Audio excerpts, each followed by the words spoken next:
अभी त्यौहार निपट्यो नहीं है ने चुनाव वाला एरिया है ने मारे भर में एरिया है। कोई कह रही हो कि भाभी कमल का पक्ष में बोली दो ने कोई कह कि पंजा का पक्ष में बोली दो। तो मैं क्यों क्यों भैया, मैं क्यों की का भी पक्ष में बोली दो। मारे कौन सी राजनीति करनी है ना, मारे कौन सा नेता बनना है। और मारे मिनिस्टर बनना तो कद को बनी जाती। हमारे पास तो हर साल का टिकट आए ना, मैं पाछा फेरी दूँ। अपने कौन सी राजनीति करनी है ना, अपने कहीं शौक भी नहीं राजनीति करने को।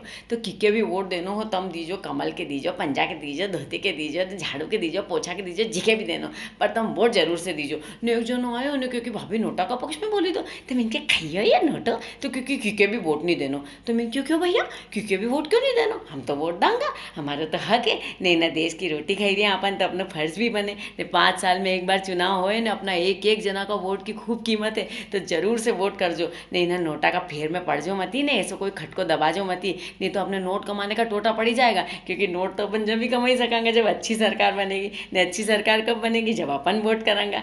तो भाई अच्छी सरकार के चुन जो, नहीं तो कोई भी डेंडा कहीं ने कुर्सी पे बैठी जाएगा ना, फिर 5 साल तक रोता रहेगा। तो मैं तो यही हाथ जोड़ के विनती करूँगा कि कहीं राजनीति का शौक था अपने कहीं है नहीं, पर इन्हें देश की भलाई के लिए पर इतना तो कर ही सका नहीं कि वोट देने जाए कहीं कर।